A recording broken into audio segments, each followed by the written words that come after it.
Boom, I got a new setup. I got a tripod. Hey, that's what the girls called me in high school. No, they didn't. They just called me emo and made fun of me. I'm not even in frame. All right, everybody. My name is Frankie, also known as Dope Fiend, and today's video is going to be a list/ranking of my top 10 metal records of 2024. Rules are pretty simple. It has to be metal, and I have to like it. Simple. God, am I struggling to fucking read this goddamn script. 2024 was an amazing year for extreme metal, especially in the underground. It thrived a lot last year. A lot of these bands would be considered quote-unquote underground metal bands. Most of them do have under, I'd say, 100,000 listeners, which I would consider something to be underground at that point. Maybe 50,000 listeners or under. But I would also like to talk about the elephant in the room with the mainstream. First of all, Gojira playing the Olympics. That's pretty cool. I'm not a fan of them, but that's still pretty dope.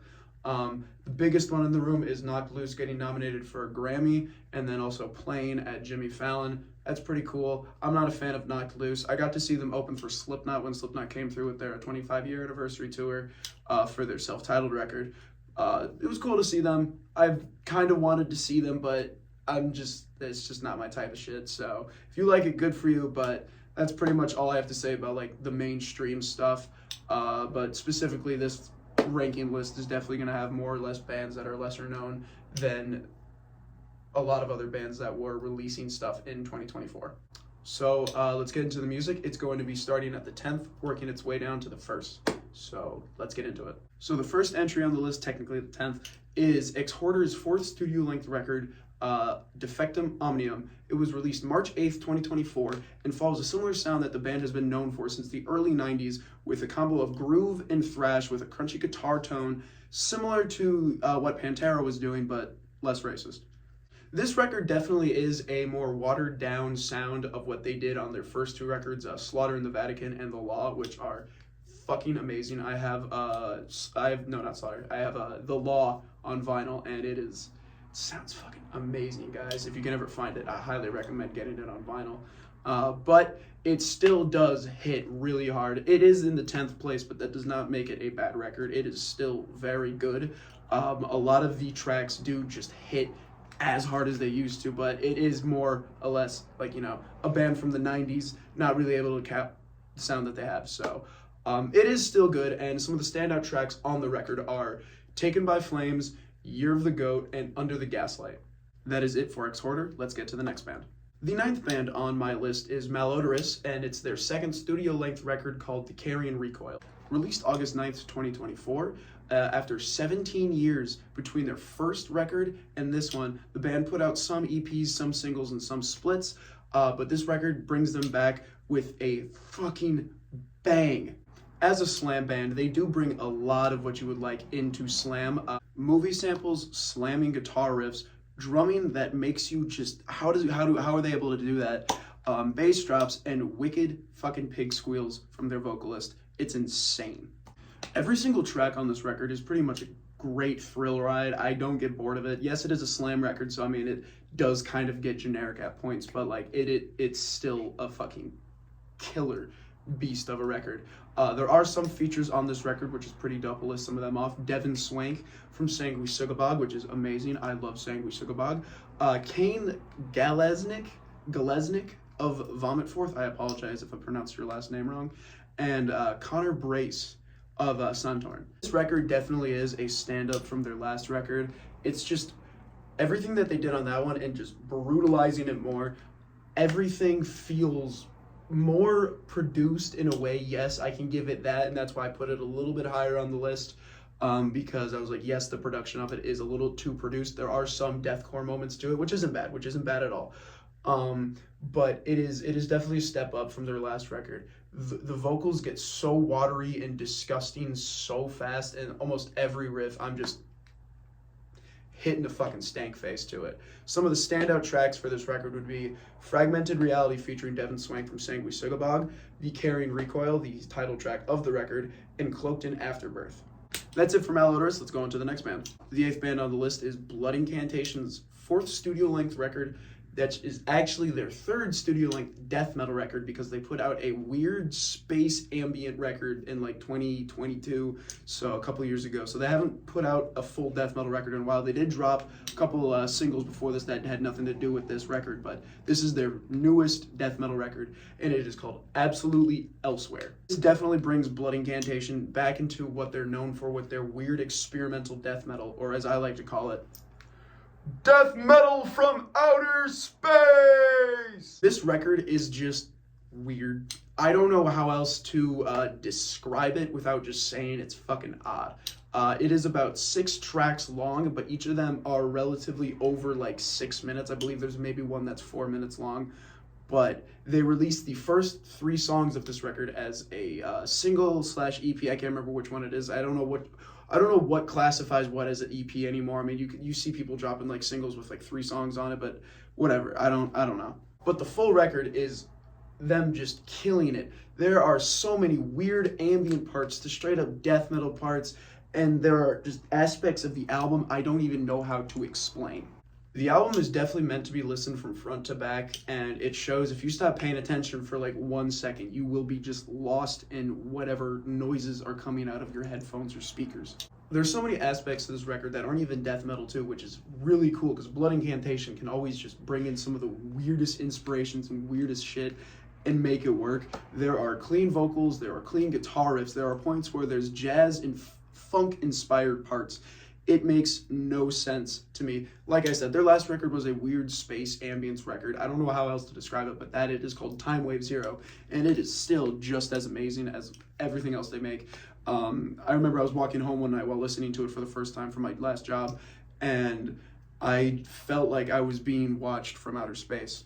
I was also extremely, how do I put this into terms, baked out of my mind. So that was also probably the reason why I was kind of paranoid, because that plus the substance didn't help, but it was still such a great listen to. Like I said, this is them fully coming back to a death metal record after 6 years of not making a full death metal record, and it is just amazing. If you like death metal and outer space, listen to this record. I like to call this record the death metal dark side of the moon, because the album cover is a pyramid and it's like, it's all trippy and weird and you're meant to be on psychedelics while listening to it. So like that's why I call it that. And I've actually got to see Blood Incantation live twice before they released this record. The first time was back in 2022. Yeah, 2022. They opened for Full of Hell, and it was fucking weird, man. I loved it though. And then second time I saw them, they opened for Obituary. It was my first time seeing Obituary too. I don't know if you can see, but I got a Cause of Death flag right here, and I got 2 more Obituary posters above me. I love Obituary. But they opened for them, and I think they only played like 4 songs, but you couldn't even tell that it was 4 songs because they're all so long in the breaks. It's just, they're weird. If you ever get a chance to go see them live, I highly recommend it because their live shows are just something to be awed at. Also, their vocalist his hairline's really funny. Not like mine. I got good hairline. I know damn well that clip's gonna come back to haunt me in like 5 years. Standout tracks on this record are pretty much the entire record. Like I said before, you have to listen to it like front to back. It just works so much better that way. So I can't really even say standout tracks. You just gotta listen to the full thing, especially because it is only 6 songs. It is like 43 minutes long though. They are long songs, but it is worth the listen to because Blood Incantation is just in-fucking-sane. So for Blood Incantation, let's go on to the next band. Number 7 on my list is The G-Code by Peeling Flesh.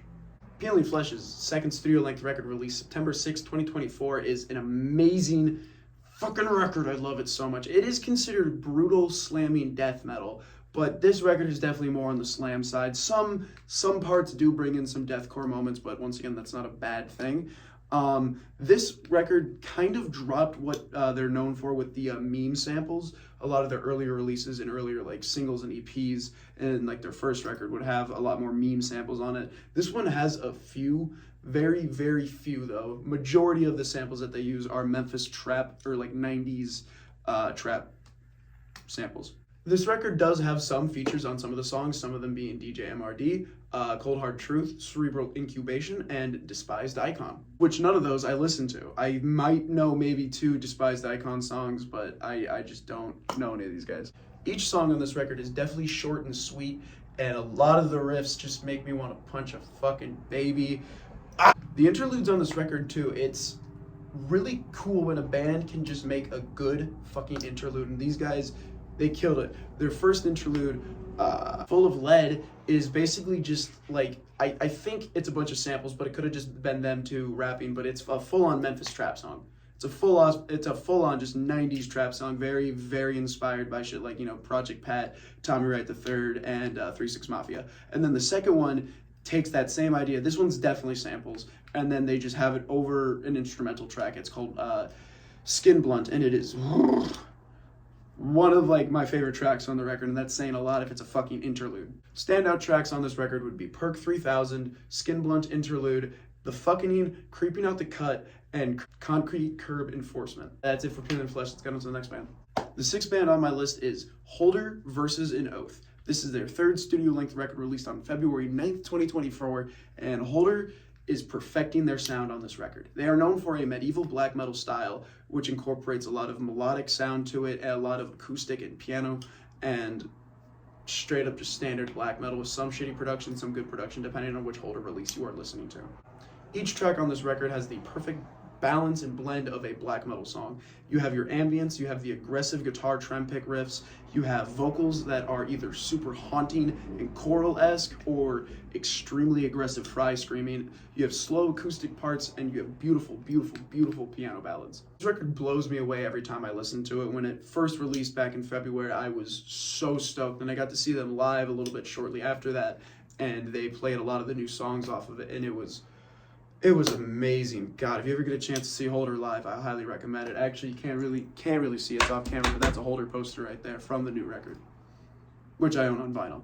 Standout tracks on this record are Harken the End, An Offering, Vessel of Suffering, and obviously Versus an Oath. That's it for Holder. Let's get on to the next band. Currently, we're at the halfway point. I'm gonna go hit my bong real quick.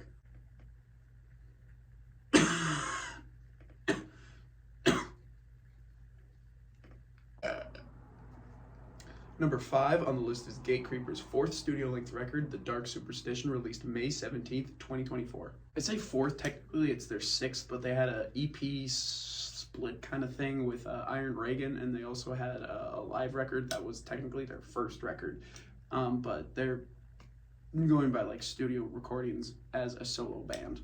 So The Dark Superstition is Gatecreeper's take on melodic Swedish death metal with inspirations from Entombed, Dismembered, Bolt Thrower, and Unleashed. And also Gatecreeper does have some hardcore influences on this record, but it's not as much as some of their earlier stuff. This record has themes of war, Lovecraftian horror, and superstition, and it is a melodic masterpiece. I love all the guitar riffs on this record. So Gatecreeper is an Arizona death metal band, and if you did not know, I also live in Arizona, and when I was in high school, specifically my senior year, I came to school in a Gatecreeper long sleeve. And my government teacher got up all excited and came up to me and was like, I used to be friends with Chase in high school. And I was like, no fucking way. Chase is their vocalist. And he was like, yeah, let me take a picture of it. Sent a picture to Chase.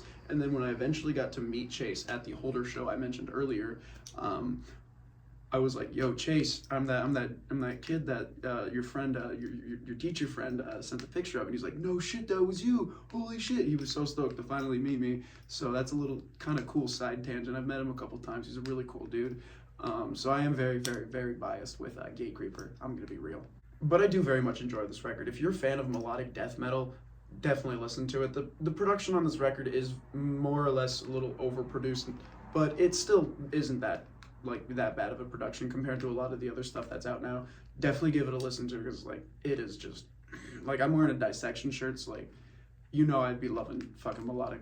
Like literally, I got the tattoo. I love melodic shit, dog. So standout tracks on this record would be Dead Star, The Black Curtain, A Chilling Aura, and Caught in the Treads. That is it for Gatecreeper. Let's go on to the next band. Number 4 on my list is Mortal Wounds, The Anus of the World. It is their first studio-length release, finally getting a full album by them. Released May 24th, a day before my birthday, actually, which is awesome. 2024, after years of only releasing EPs, splits, and small singles, one of those splits being with the Australian death metal band Gutless.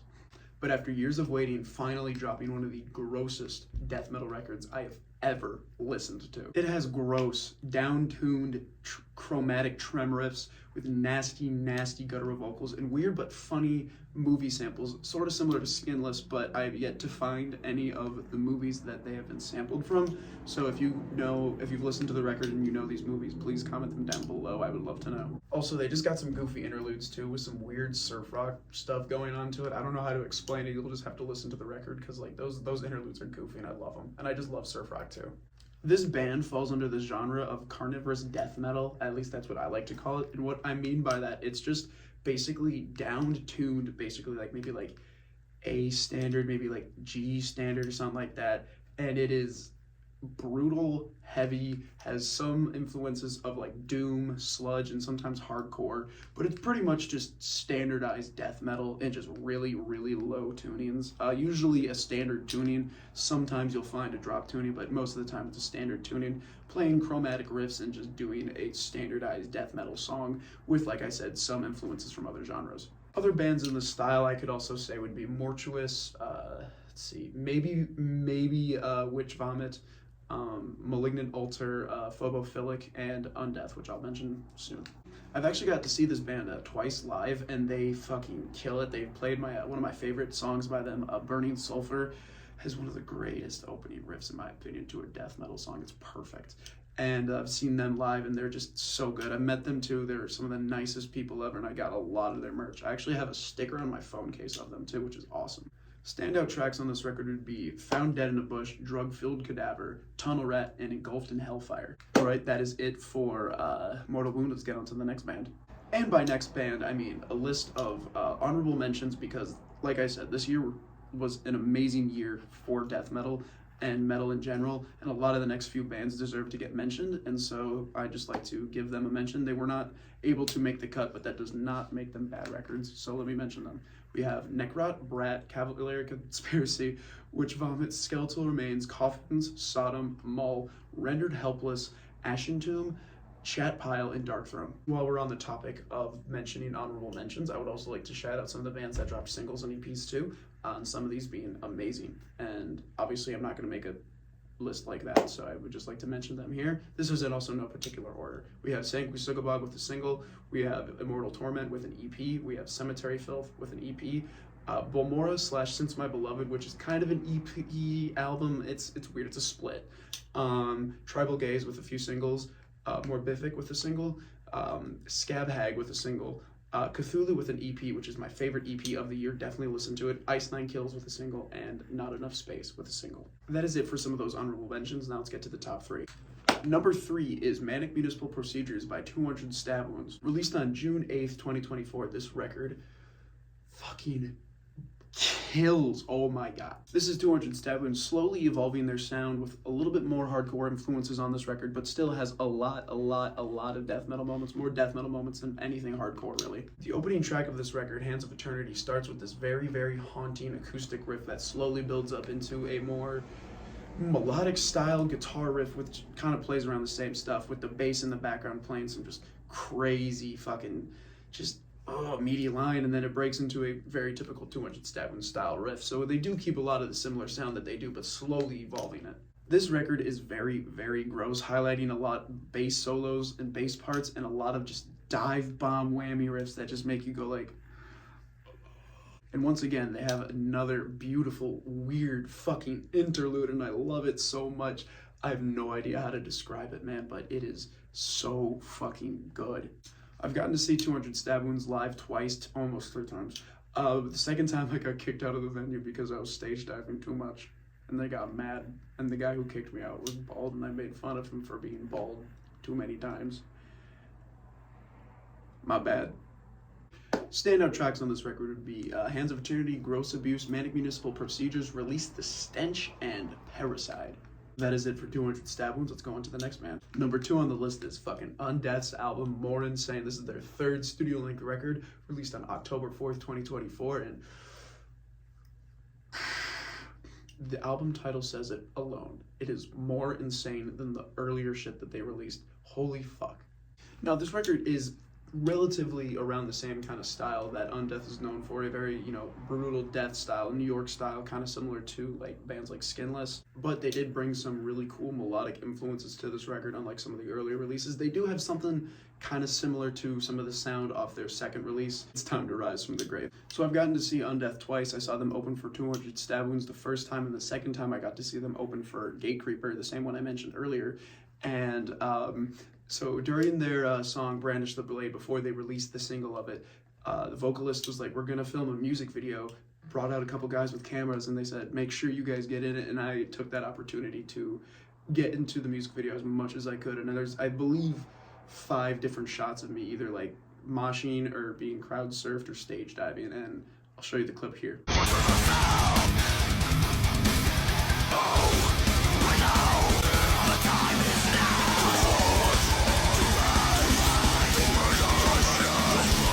So yeah, I am very biased because I am in the music video for this song, but once again, this record is just disgusting. I cannot recommend it enough. If you like New York style brutal death metal, you will really enjoy this record. Standout tracks on this record would be Brandish the Blade, More Insane, Disputitious Malignancy, and Detachment of a Prophylactic in the Brain. What the fuck was that last song name, by the way? That is it for Undeath. Let's get on to the last band, the #1 band, the band that was able to take the #1 spot. Let's do it. My #1 record of 2024 is Fulci's Duck-Faced Killings. This is Fulci's 4th studio-length record released August 9th, 2024, and god damn, I can't hype this record up enough. Every single track on this record is a 10 out of 10, including that song Knife with the weird rapping part. I like that song. I don't care what you say, this is an amazing record, 10 out of 10. Fulci is an Italian death metal band based off of the Italian horror movie director Lucio Fulci, also known as the Godfather of Gore. Each release by the band is a different Lucio Fulci movie. They have 4 releases, and this 4th one is based off of his movie, The New York Ripper. I'm going to give some context about what this movie is so you guys don't watch it, because it is not a good movie. This movie is basically the story of Jack the Ripper, hence the name The New York Ripper, where it takes a serial killer going around killing women. Just women, in really brutal, gross ways. Not even like it's just not even the coolest, like the kills could save it. It's basically just violence against women, the movie, and it is just really hard to watch. I do not recommend it. You should watch his movies Zombie, which actually Fulci has a record called Tropical Sun about, and his other movie House by the Cemetery, which Mortician got the album name for that record from, obviously. Each track on this record is so fucking brutal. God, it just makes me want to take a vintage vase and just smash it over an old elderly man's head. Typical for Fulci, they have a mix of both their guttural style and pig squeal vocals, and it just mixes so well on this record. Once again, Fulci also collaborated with TV Crimes for a lot of their interludes, 2 of them being in Italian, and I don't freak Italian, so I don't know the names of them. But the last track on the record is one of the interludes. Technically, it would be an outro then, and it's a weird death metal fusion with a saxophone. It's like death metal jazz. What? It's perfect. Listen to it. Listen to the full record, and once you get to it, you will be like, this is, I get it. Also collaborating with other artists like Lord Goat on that song Knife, and Sherwood Weber from fucking Skinless. That's awesome. And obviously with this album being based off of the movie, there are different songs throughout the album that are basically the scenes or ideas from scenes in the movie. One of the songs being called Fucked with a Broken Bottle. There's a kill in the movie. Like with that. So really just listen to the record. You don't need to watch the movie because you can get a pretty good basic plot synopsis just by listening to the song Morbid Lust. Standout tracks on this record would obviously be, like I just said, Fucked with a Broken Bottle, which is obscene in the movie. We got Morbid Lust, Slasher Reality, Sadistic Murder, and my personal favorite, Stabbed, Gutted, and Loved. That is it for Fulci, and that will also be it for my top 10 albums of 2024. I just say albums because there wasn't a lot of other releases outside of metal in 2024 that like really caught my eyes. The only one that I can really mention off the top of my head is Julie's first studio-length record, My Anti-Aircraft Friend, which is fucking perfect. I love it. I'm a big fan of Julie, and I got to see them live, and it was just a great fucking show. Like I said in the beginning, this was a great year for extreme metal, and especially in the underground, and I'm so excited to see what 2025 brings for us. We already have one great release by a death metal band from Arizona called Misanthropic. Go listen to it, it's amazing. I am also working on a new playlist for 2025. It's called 2025 Metal. It's Dope Fiend. If you look it up on Spotify, spelled the same way as my YouTube, as my TikTok, as my Instagram, just look that up. I also have a playlist with all the bands that I mentioned in the video, including the honorable mentions in the 2024 playlist. You just look up my playlist on Spotify and you will find it. That's it for the video. Thank you guys for watching. Go follow me on my other platforms. I'll be making new videos soon. I think the next one will be a video just kind of talking about bands I like, or I don't know, I can't really think. This one kind of just popped into my head. I was like, let's just make this one. So this one's probably going to be shit anyways. I don't even know how long it is. So thank you guys for watching. That's it. See ya.